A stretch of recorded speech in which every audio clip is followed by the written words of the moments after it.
Brothers and sisters, did you just hear that extraordinary man? This is a sign of change that Birmingham, Alabama elected Randall Woodfin. Let's give him a big round of applause.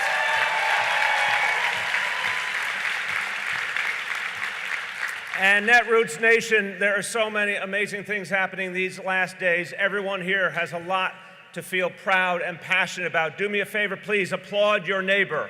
Give them some love and support.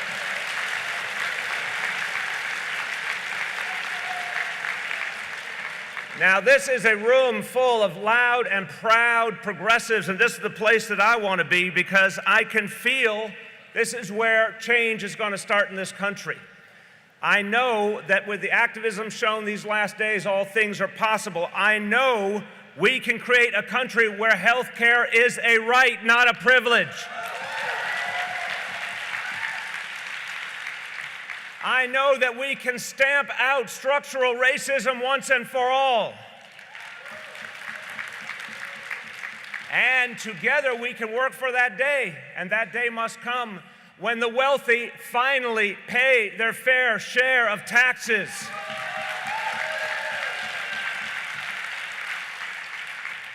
Now, to get there, we have to talk about our strength and the way to keep true to our values. And I'm going to tell you about what I've experienced. And I have to start by telling you, like Randall and so many other folks who were progressives and ran for office, I was not supposed to get this job.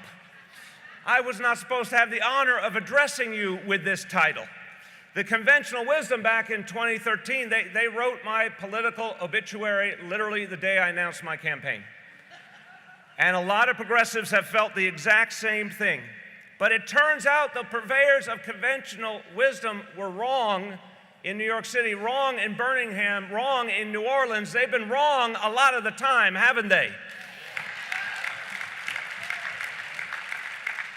And this has led me to a fundamental idea I want to share with you, that as progressives, we've been lied to a lot.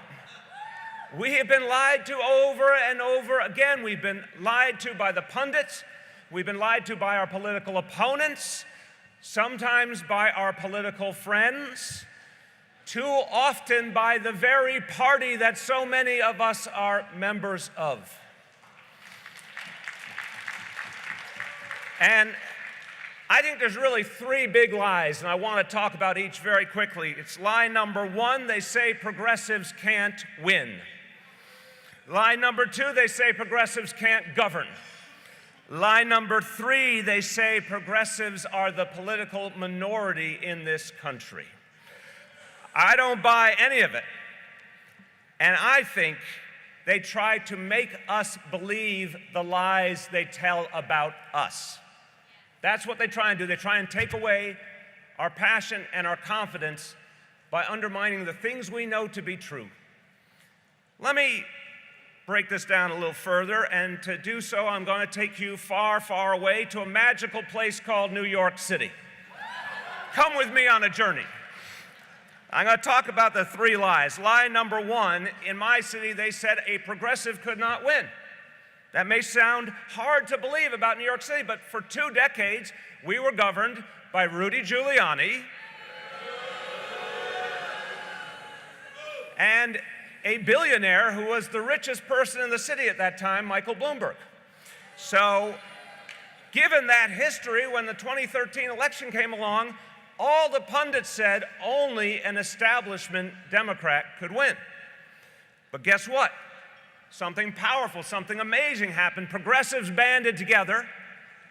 We said, no, wait, this is our city. We did not water down our message. We made it clear. New York City, I said it over and over again, New York City was a tale of two cities. The level of inequality was unacceptable, and it had to end. That led to a strong victory in the Democratic primary, and even stronger victory in the general election. So now, what were those poor pundits to do? They said a progressive couldn't win, and they had a progressive mayor. So the next thing, lie number two, is to say, aha, a progressive is in office, and surely they will fail. They can't govern. It'll all come crashing down on them. Well, I knew that was wrong, but I also knew, And all progressives need to understand this lesson, that once we get into power, we've got to move really fast. We've got to move fast. We've got to make a difference. The voices of opposition, the powerful forces of opposition, they will gather quickly. But we got a great lesson almost 100 years ago from FDR in the first 100 days. Make change quickly. Make sure people can feel it. If they feel progressive change, they will want a whole lot more.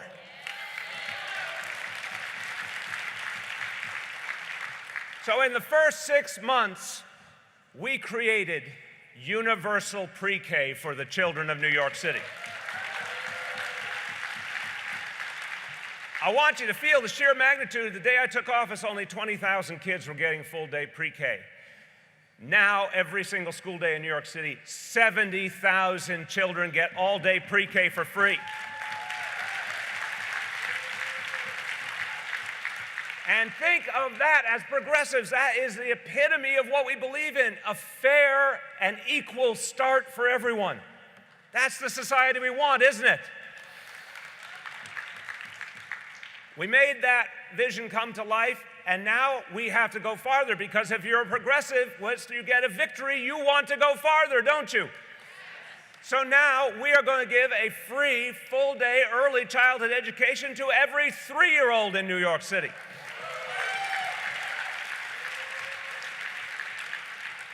Let me give you another powerful example of making real change. When I took office, there was a horrible and broken and divisive policy of stop and frisk that degraded young men of color in our city, that divided police and community, and it was a dangerous, dangerous policy. It was based on a falsehood, and a falsehood that has literally cost the lives of people of color over generations in this nation. The falsehood that you have to choose between safety and fairness, that you can only have one or the other. You can have order and safety without justice, or if you want justice, well, you can't have safety. That's what we were told over and over again. Guess what? That was profoundly wrong. In New York City, we created a model of neighborhood policing, of reform, and guess what? We became safer when people were treated properly and respectfully.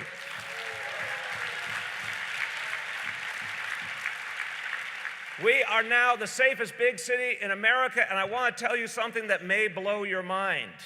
We got safer and safer, and last year we had 100,000 fewer arrests than 4 years ago.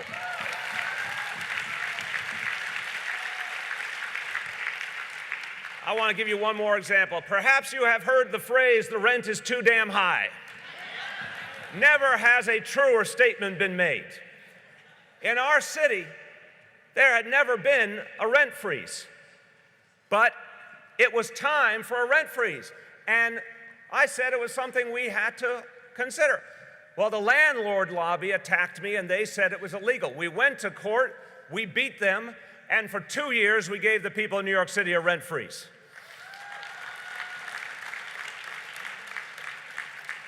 And then we took another step and we said anybody facing an unjust eviction deserved a lawyer for free to defend them and make sure they were not thrown out of their apartment.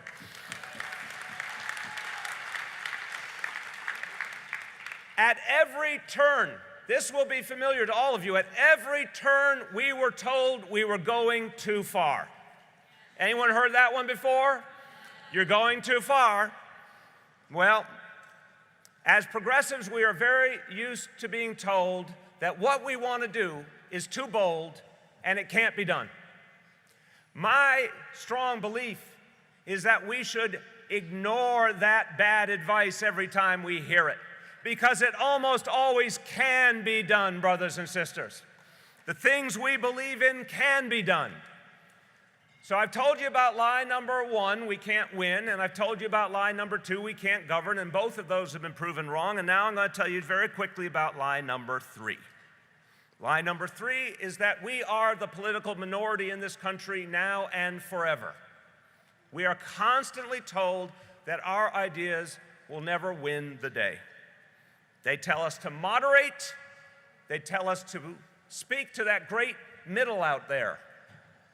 They tell us that our authentic values and our message will never move everyday people. Nothing could be further from the truth. Our authentic message, our authentic values are exactly what will move everyday people in this country. What I see is not a time for moderation. It's a time for progressives to double down on what we believe in. I see the dawning of a new progressive era. I see change coming like never before. The signs are unmistakable. It was years ago when you could see it in Occupy Wall Street. You could see something beginning, and then you started to see all over the country good progressives getting elected. You saw people like Randall. You saw people like Chokwe Lumumba and LaToya Cantrell right here in New Orleans. You could absolutely see it in Bernie Sanders' campaign in 2016. You could see it this year in Alexandria Ocasio-Cortez's extraordinary campaign.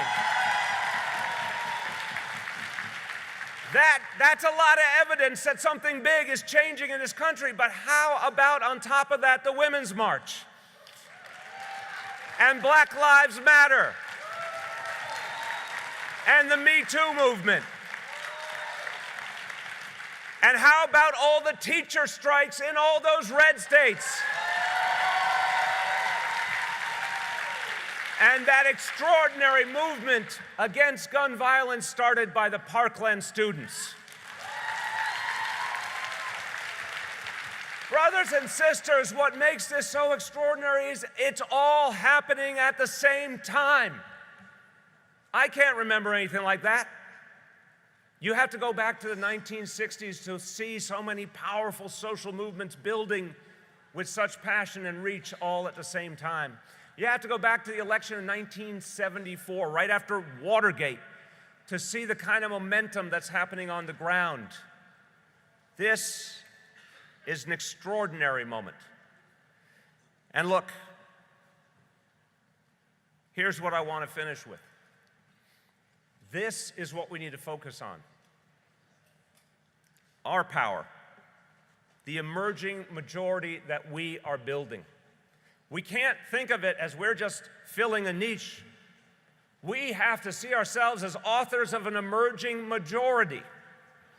We have to focus on our ability to reach people in every corner of this nation. I'm talking about everyone in this room and everyone who believes as we do and everyone who's fighting for change. But I'm not talking, by the way, about one person. There's a name I have not used. I have not mentioned Donald Trump on purpose. I have not mentioned on purpose. I'm not talking about him because we don't make change by talking about him all the time.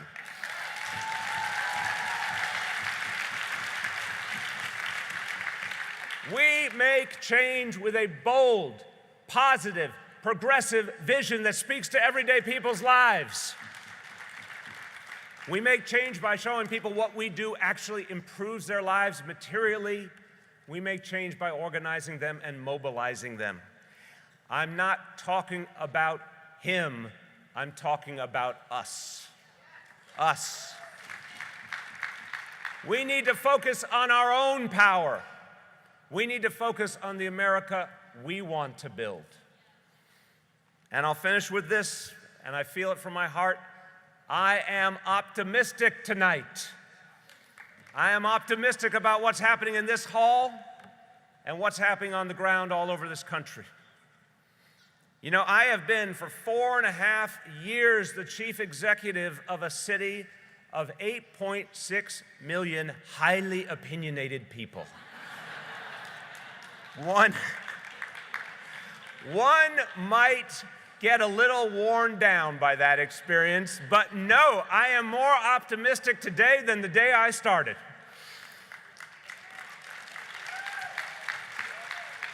And I am optimistic because I have seen progressive ideas take flight. I have seen those ideas become action. I have seen people's lives changed. And I am optimistic, genuinely optimistic, because of you. You're here in this hall because you don't believe all the lies we've been told. You're here in this hall because you know we need to seize the moment. You're here because you know change comes from the ground up.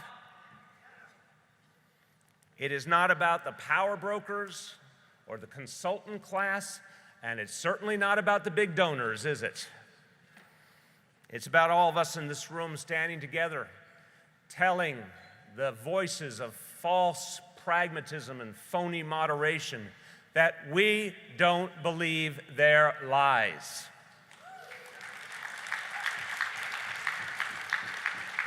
We are the real thing, we are unapologetic, and we are bold. And Randall said it right, and I'm going to say it again. Progressives, it's our time. Thank you, and God bless you all.